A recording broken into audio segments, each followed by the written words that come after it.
Good morning, Abdeslam. Thank you so much for today. I thought that this is a great opportunity because of two reasons. One was the Brexit, but I think mostly currently what's happening, the pandemic and the different trades that you can support small and medium businesses in the UK internationally, specifically in the Arab world. So if you can just tell us a little bit, firstly, about you as the Deputy CEO and the Secretary General of the Arab British Chamber of Commerce. And then the floor is all yours. Thank you very much.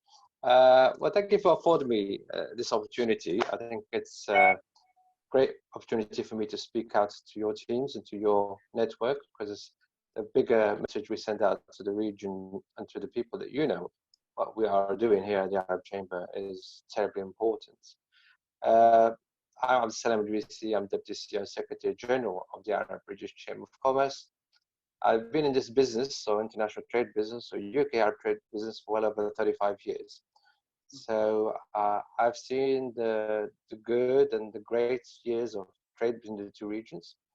But obviously this time around, from this pandemic, we've reached a point where we've seen it at its worst ebb. As far a lot of businesses are suffering, a lot of businesses are having to lay off people. So apart from trying to help people deal with the mire of legislation that governs these things, but we also are very minded that there's a lot of trade still going on between the UK and the Arab world. And primarily what we're seeing much more of going through our hands is the movement of medical products, medicines, and equipments. I mean, we're getting more and more inquiries. I mean, last week we had a major inquiry from I can't say who it is at the moment, from a specific government body, asking for whole manufacturing systems to make N95 masks in their own country. We were very successful in identifying 4 British companies. We did the due diligence and we passed it on to the relevant ministry to make direct contact. So at the end of the day, we are a connector, but we don't get involved in the detail. And we're always here to support the whole network of your members. If they're producing goods or they think they've got products that might be of use, we can actually make sure that message reaches out to the whole 22 Arab states. So, because that's the number and the size of people that we reach out to and countries that we reach out to. So we're very keen to continue being a main facilitator of helping people, both as well medicines and machines, but also another thing which is terribly important is food. Food security has become also an important issue. So we're actually seeing more food products, non-perishable and perishable goods, actually being moved between the region, UK and our region. So obviously the other businesses have slowed, the other widget stuff that gets promoted has slowed because a lot of companies have shut down their production lines. So it's really necessary and important goods that are letting economies and people in different countries have a comfortable life as we go through this pandemic. So we continue to do courses, and we're helping do more courses. We continue to do documentation, and we are hoping moving forward to do an online event, like a webinar event for between the regions. But we're in negotiation with the parties at the moment. Once we have that, we will put it online. So we're not stopping. We haven't stopped working. We're still continuing doing what we do best, is to help UK Arab British trade. I think I summed that up in a somewhat simple way. That is fantastic. I've noticed that you haven't stopped working actually during the lockdown, even though with a minimal team. I can see that from the different posts that you are putting daily on LinkedIn, and you're helping, as you've mentioned, British companies. So you've mentioned that they are in the medical field, medical supplies, and also in food, or Yes, yes, it's primarily medical products, i.e., medicines and machinery. So there's a whole thing. For instance, you'll find sort of various machines that are required for hospitals, etc., being exported, and then obviously you got the raw products, which is like blood enzymes and stuff being shipped. So things are very important to deal with the health of people in those countries. And that's what we've seen more of. There's more work in that field. And obviously we've seen equally more food products going out. Again, the necessary food products, and they're going out for many reasons, i.e. food security, which is needed by the region. And secondly, we are in the process of the holy month of Ramadan. So obviously Yes, there's Ramadan lots. Kareem.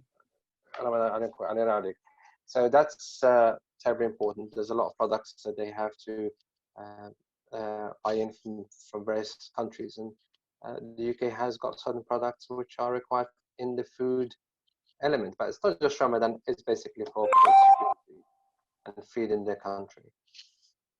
Yeah, I appreciate your thoughts on that. Because the Arab British Chamber have been, as you've mentioned, for a very long time helping connecting the bridge between the Arab world and the UK. Correct. And you are also putting some training courses, specifically you've mentioned on trade currently? Yes, we're doing training courses to understand about the export documentation, to understand about Incoterms, which are technical export-import requirements, especially when dealing with letters of credit. And we're also dealing with import procedures. So Arab countries who wish to import goods into the UK, we'll give them a course, I think it's on the 1st of June, that one, on how to import goods into the UK. So as I said, we're trying to appease both sides of the equation. And to that effect, we're actually producing a newsletter every day where we advise people what's happening in business in the countries coming forward, as we are in the midst of it all. We're actually coming out soon, will be our magazine, the Arab Economic Focus. We'll be tackling certain issues, and one of them is the issue of coronavirus and how here in the UK we're trying to deal with this, and how the support that's given to businesses, or what is available to them. So we're going to be covering that in that magazine. It should be out in the next week or so. And then we're working on the big document called the Arab British Trade Directory. It's an investment and trade guide, which should be coming out. We're preparing for it now, but it should be coming out 2021. So as you see, we're not just stopping now and just planning for today. We're planning for the future. So as far as we are here, we're looking into the future.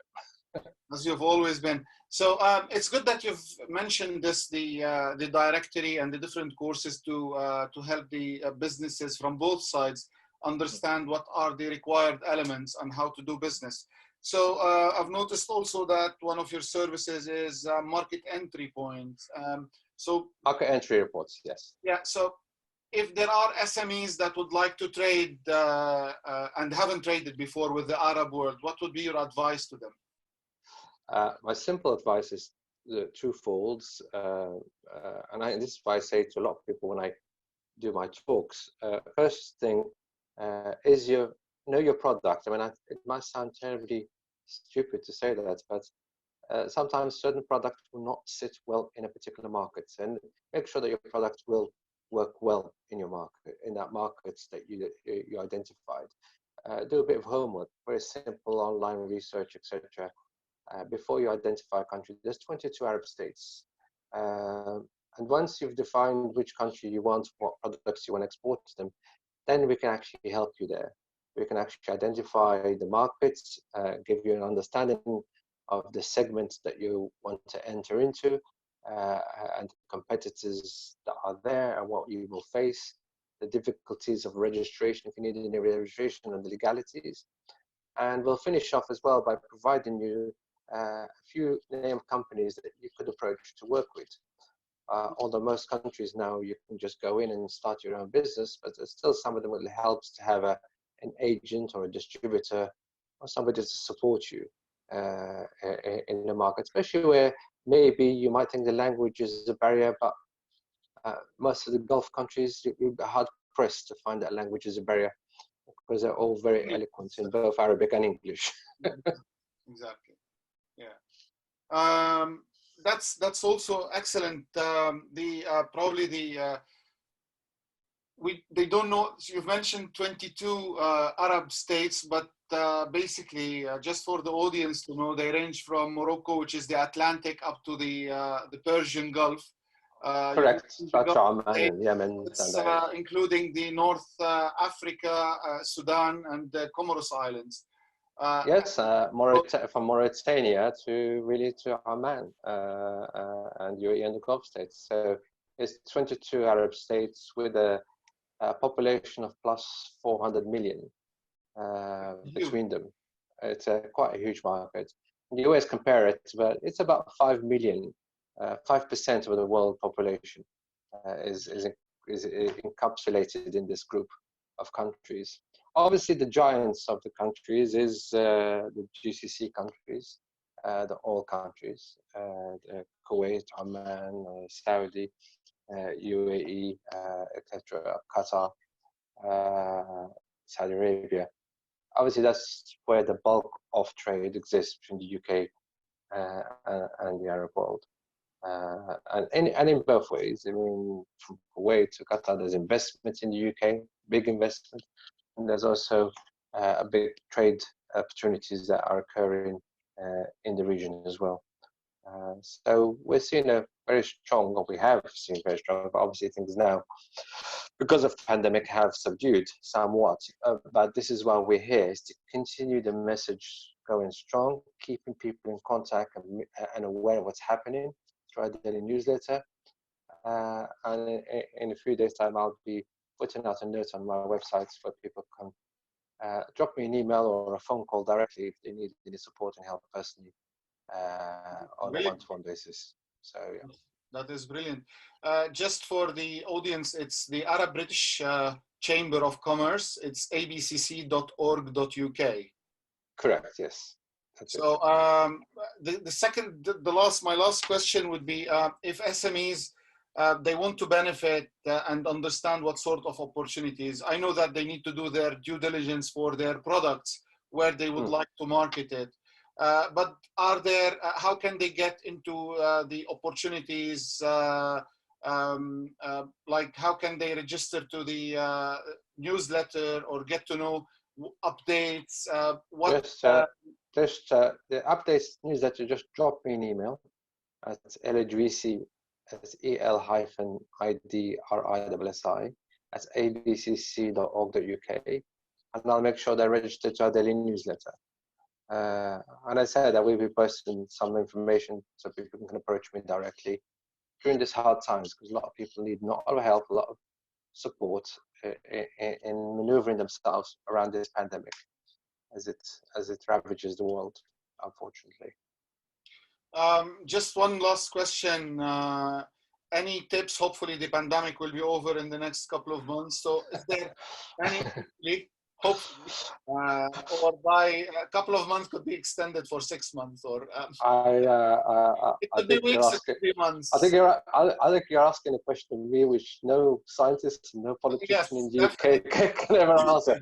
No, we live in hope that something will have to move, and I think the world will never go back to what it was. Yes, and I think what we're going to have is a new norm of how we do business. I mean, one thing that we've found now, more people are doing video calls like we're doing, webinars, and technology has become at the forefront of helping British economy to continue. I mean, worldwide economy, not just British. I should stand corrected on that one.